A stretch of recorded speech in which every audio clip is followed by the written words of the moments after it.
New beginning, let's go. Started back rocking the brown. Ever since we've been knocking them down. Baby said she wanna go to the game. Taught her how to say Padres gang. Started back rocking the brown. Ever since we've been knocking them down. Mitchell and Ness with the old school name. All of the homies holler Padres gang. Yeah, that. And good day, everybody. Welcome on in. Talking Friars pregame show. Padres and the Diamondbacks play later today. The series finale of this four-game set. Ben Fadden, your host. Padres D-backs. Padres sit first place in the National League West. Enjoy it while it lasts. It seems like it's the Dodgers' division to lose this year. Diamondbacks, last place in the NL West, one game back. Padres had a good win last night, 5-2. Manny drove in a run, had some good base running that set up Hosmer and allowed him to drive in that go-ahead run. That was the third run of the game. Musgrove had a quality start, 6 innings, gave up 2 runs. Just a quality day from him. Starting pitching so far has given up just 2 runs all year. Well, not all year. It's been 3 games, but you get what I'm saying. So far this season, they've given up 3 runs. Darvish didn't give up any. Manaea didn't give up any. And Musgrove gave up 2, and they were just to David Peralta. RBI double over Grisham's head in the first, and then he gave up a home run to David Peralta later in the game. So Peralta's been a headache for the Padres, to say the least. But as for today, we got Blake Snell on the mound going up against the Diamondbacks' Caleb Smith. Snell, he's not fully built up yet. Kevin Acee said, I think earlier today, I read Padres are expecting him 60 to 70 pitches. So I'd imagine that's going to get him through 4, maybe 5 innings, knowing Snell probably 4 or somewhere in between 4 or 5 innings, just because it seems like, he nibbles definitely during regular season starts. His last spring training start, he looked better in that last start than he did compared to his first spring training start this year, where he walked 3 guys in 1 inning, walked 4 in that inning in a third of work. I believe it was against the Diamondbacks as well. So hopefully that he can have more of a start that he did like he had in that last spring training start. But after him, I'd imagine that Nabil Crismatt gets in because he has not pitched yet this season. I think that their plan was to save him for today for after Snell. And then for Caleb Smith, he has a 4.83 ERA, or he had one last year. That was his number last year. 1 start in spring training that I saw earlier this morning, looking up his stats. Allowed 2 home runs in spring training. So he's a former Marlin, so that's pretty much the pitching matchup today. Again, for Snell, I'm looking for him to try to not nibble as much, get ahead in counts, and put guys away. 60, 70 pitches, again, is what we're expecting. As for the bullpen, just put out the bullpen usage chart for today. So I'll show you that here. So Austin Adams hasn't yet pitched this year. Crismatt, Guerra, those are the 3 that have not pitched yet this year. I would expect Crismatt to pitch after Snell, like I just mentioned. Austin Adams to get in the game at some point, just because you don't want to have him go 4 games to start off the year without pitching. And then one of my what to watch for, and I'll get to that, is involved with Taylor Rogers. But Steven Wilson, 16 pitches last night, looked good.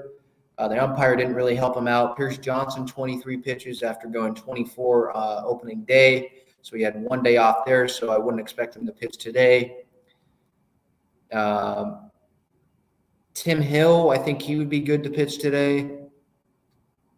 And then Robert Suarez, maybe this, depending on what the score is, Robert Suarez, this might be a candidate for him to come in, right? Him to come in, bounce back. Maybe it's a 3-4 run game, 7th inning, 6th inning, something like that. Have him come in and pitch, get a shutout inning under his belt, or just something where he, gets some outs. He doesn't walk 2 guys, hit a batter, and set up, a loss, right?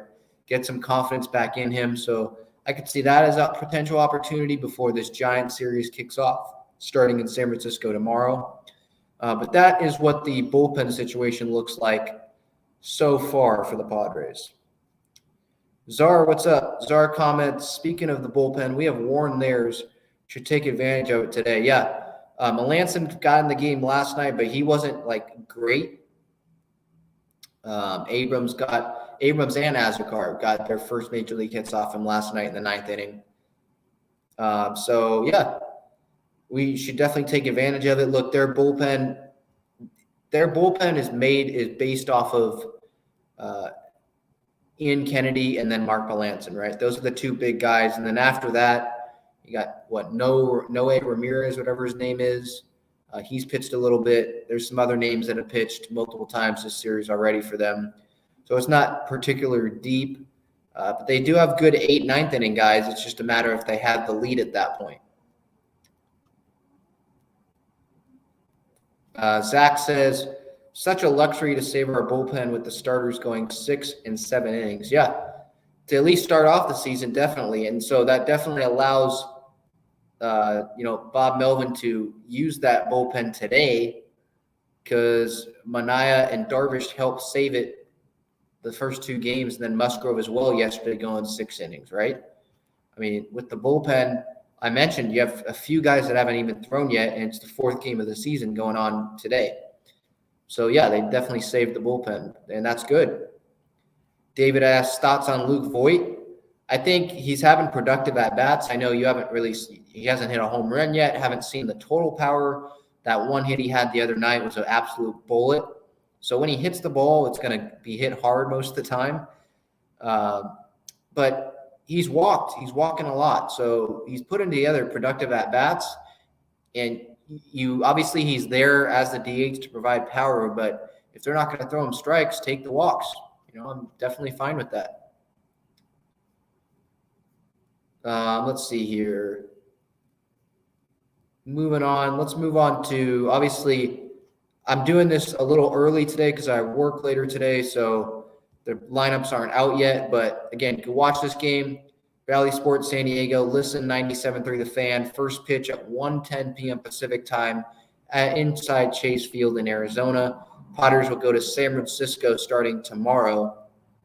By the way, stay tuned for my next episode of Talking Ferris podcast and YouTube show. It'll probably come late tonight after I get home from work. So stay tuned for that. Again, use that voicemail number, 619-335-5770, to call in, give your thoughts, leave a message, and I'll play them on the next episode later tonight. If anyone calls in to give your thoughts on anything that's happened this series, anything even if it's like Tatis and, how he seems like, he knows his body and it seems like his ramp-up's doing pretty good. And he's a little bit ahead of schedule, going to swing the bat a little bit in a few weeks. So if you have some thoughts on that, feel free. But again, 619-335-5770 is the voicemail that I just started up to give you guys the voice. That's why I'm doing this, give you guys the voice, not just in the chat here, but if you can't make the live streams, give yourself a voice by having passionate rants, whatever you feel necessary. Feel free to give that number a call. I'm going to be here for you. Let's move on here to my what to watch for. Since there's no lineups out because I'm doing this pretty early. Ha-Seong Kim, I'm expecting him to get his second start this year of the season because Caleb Smith is on the mound, and he's a lefty, and Kim's a righty. So if they're going to continue with that platoon situation, I would expect that to be the case. So looking if he can continue battling and putting together good at-bats like he did on opening day. So we'll see how that ends up. If he does get that start, I expect him to. Will Hosmer continue hitting well? Will he move up in the order? I believe he hit 6th yesterday. He's hitting 500 so far this year. Obviously had that big liner to second base. That second baseman, I think it was Marte, had some trouble knocking down there. And that allowed for the third run of the game, which ended up being the deciding run and that run ended up scoring thanks to Hosmer there and Manny, because Manny stole second and got to third on the wild pitch. So if he wasn't aggressive, if he didn't have that great jump going to second, he wouldn't have scored on that Hosmer line drive to second there. But will Hosmer be moved up in the order because he's hitting really well right now? And Melvin, as we saw with Myers, he's not afraid to move him down till 8th in the order, right? So if he's not afraid to move guys down, even when it's this early in the season, is he going to be still not afraid to also move guys up? So we'll see about that. Would it be a lineup where it's like Nola leading off again because it's a lefty on the mound? Would it be Nola? Would you go Cronenworth, Manny, and then Hosmer hitting 4th, and then Voit hitting 5th if you want to continue that right, left, right type thing? Or will Hosmer stay, 6th, something like that? That's my second what to watch for. My third, well, can Snell limit the walks? I kind of touched on that earlier. First start of the year, 60, 70 pitches. So if he wants to get the most out of them, you got to limit those walks, get ahead, and end up getting outs, while you're ahead in the count, instead of nibbling, throwing strikes, getting a hit, and then you end up throwing 2-3 balls in a row. So that's something to look for. And if the Padres can have a lead in the 9th, will Taylor Rogers go 3 days in a row this early in the season? He had that extended bullpen that he threw the day before opening day on Wednesday because the Twins season opener didn't start until Friday. They weren't expected to go till Friday, and he was still on the team. So they weren't going to change his schedule, not knowing if a trade was going to happen. So that's why Rogers didn't pitch Thursday, and then he's pitched Friday and Saturday, though, to close down the games, the first 2 wins for the Padres this season. So if the Padres have that similar scenario, will they go back to Taylor Rogers, knowing that you have a better team in San Francisco lined up the next 3 days, right?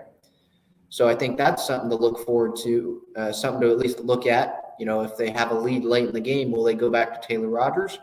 Or will they try to get some more confidence back in Robert Suarez? Or will they go to Pierce Johnson? Will they go a different route? Lamet, who knows? Lamet threw 1 pitch the other night, so it seems like he would be good. So who knows? That's definitely a question, something to watch for today. Moving on to my Padre pick, the one guy I think will get a hit today. Yesterday, I was wrong. I said Grisham. He went over. Tonight, I'm going to go Hosmer. This afternoon, actually, I'll go Hosmer. He's been hot. It is lefty on lefty. But in Hosmer's career, in 15 at-bats, he is hitting .333 off Caleb Smith, so I'll go with that, kind of take off. I know it's left versus left, but just kind of throw that out the window because Hosmer's doing well right now, right in the hot hand, and he's also has produced against Caleb Smith in the past in 15 plate appearances. So Hosmer will be my Padre pick. I did see on social media people saying, where's the Hosmer haters now? And it's like, well, no, duh, we can't hate on him now. He's playing well, so we're not going to hate on him now. Look. There's, those Padre Facebook people, they're saying, Hosmer haters, you guys are traitors now if you're not going to hate on it, if you're going to, praise him after hating him. And it's like, that's the dumbest argument ever. Like, we're Padres fans. We're not Eric Hosmer fans. We'll be Eric Hosmer fans, more Eric Hosmer fans if he produces. Why do you think people are Tatis fans? It's because he's the best player. He's helping the team win, when he's on the field. That's why. If he sucked, that's not. We're not going to be as big Tatis fans. It's kind of like Paddock, right? 2019. I'm just talking about as the fan base as a whole. In 2019, when he was pitching well, especially that first half of the year, beating DeGrom and all that. That's why they were selling those hats in the team store. People were really big fans of him. But when he started not producing, fans didn't really like him. And so it's the same thing with Hosmer, except Hosmer hasn't really produced outside April pretty much every year in a Padre uniform. So if he actually produces this year, we'll be Hosmer fans. You can't call us traitors for that. If we're hating on Hosmer, that actually makes us Padre fans, more actual Padre fans, because To be a fan, you're supposed to be loyal to the team. You're not loyal to any specific player. You're loyal to the team's success. And so if Hosmer is not helping the team succeed, then why should we praise him, Like Myers isn't doing great to start off the year, and fans aren't really, liking him right now. So we're being loyal to the team's success. We're not just going to be loyal to players when they're not performing well. And they haven't been performing well for the first 4 years of their contract year when the team's given them $144 million. When the first 4 years, they've only earned less than $5 million of the $80 million that they've earned. We're not going to just go praise that guy. If once he starts helping the team consistently, sure, we'll praise him because we're fans. We're loyal to the team's success. That's the whole thing here. Alex comments, do you think if Hosmer performs all the way to the deadline, do you think AJ Preller will still get rid of his value will go up? I think so. Look, I think they've seen the first 4 years. Look, Hosmer's not going to at least my gut reaction is Hosmer's, and we'll talk about this on tonight's episode. Hosmer is not someone that has had consistent success for the Padres the last 4 years of his contract, ever since he became a Padre. He hasn't had this consistent success. You can point to 2020, but for me, that's not consistent because it was 2 months, and then he didn't play very well in the playoffs in the National League Division Series against the Dodgers. So he's been a strong April starter, at least a strong first series of the season against the Diamondbacks starter. He's owned Mad Bum, and he did it this opening day. Remember that 6 RBI game that he had in 2020? He's done that. And so this is what he's done. So until he does it consistently, I don't think that his value will go up. But if he continues playing well, performs all the way to the deadline, to answer your question, Alex, I think Preller will still deal him. Because let's say if they do trade him and he plays really well on his new team, good for him, but also they still have options. You have an all-star that you can move over to first. You have CJ Abrams that you can move to second when Tatis comes back. So it's not like they're going to be, in a bad situation if they still trade Hosmer. So, regardless of what happens, regardless of how Hosmer plays, I think Preller is still going to be actively looking for a trade for him. And it might become easier if he plays well, but other front offices aren't dumb. Like they're going to see, they see the same numbers that we do. They see the same numbers that the Padres see. So they know who the real Hosmer is. So I don't know if his value will actually really increase that much. But that's just my thoughts. Zaras, and you have to drop his money so you can sign a Manaea and Musgrove. Are you talking about the Hosmer deal? Yeah. I think, look, some team's going to take on some part of it, but it's not going to be a lot. I mean, we saw that potential Mets deal, right? We saw with that, the Padres are willing to take on like half of his remaining salary for him to not play for the Padres. Remember that Moneyball scene with David Justice, right? Billy Beane goes into the batting cage and asks David Justice if he's really bought into the team. And David Justice, is talking with Billy and replying back saying, hey, look, you're paying me this amount of money to play for the team. I'm this big shot. And Billy's like, no, the Yankees are actually paying half your salary to not play for them. That's how much they think of you. So I think that could be the same thing with the Padres. And so maybe his trade value, going back to Alex's question a little bit, maybe his trade value will go up, but I don't think it really will because I think 4 years outweighs half a season if he even plays like this the first half of the season. But again, I'm still leaning towards it's April when he's feeling good and he's playing the Diamondbacks is when he plays well. So I'm not convinced that he'll continue to do this the whole first half of the season. You can call me a hater, but I'm just looking at the track record. That's all I'm doing. The Padres' track record, it shows that he just doesn't do that. He just does not produce consistently. He has not done that beyond 2 months with the Padres. that 2-month season in 2020. Yeah, Alex, that's what I'm saying. The April Hosmer always shows up. That's pretty much who he is. Greg, hello. What's up? What's up? So I think we can just end with MLB scores from yesterday. Dodgers, NL West. Well, let's focus on the NL West here. Dodgers lost to the Rockies 3-2, and then the Giants lost to the Marlins 2-1. So both of the Padres' division rivals there losing to bad teams. So that's always great for the Padres, especially with the Padres winning yesterday. So 3 games in, Padres are in first place in the division. So that's something to hang your hat on, at least the first series of the year. Hopefully they can win this series. If they don't win today, if they don't split this series, it'll be disappointing. But I'll be here to give my full thoughts on the series, what's up next, any new news with the Padres after I come back from work later tonight, episode 147, I believe, of the Talking Friars podcast and YouTube show. I'll go live probably late tonight, so probably, to be honest, well after the Padre game. So like 10, maybe 9, 10 o'clock at night Pacific time, just to get that episode out, get that ready for the podcast audience so they can listen on Monday or whenever they listen. So again, or before the Padre Giants open their series. So again, any thoughts you have that you want your voice heard, 619-335-5770 to leave a voicemail expressing your thoughts to be featured on the next episode.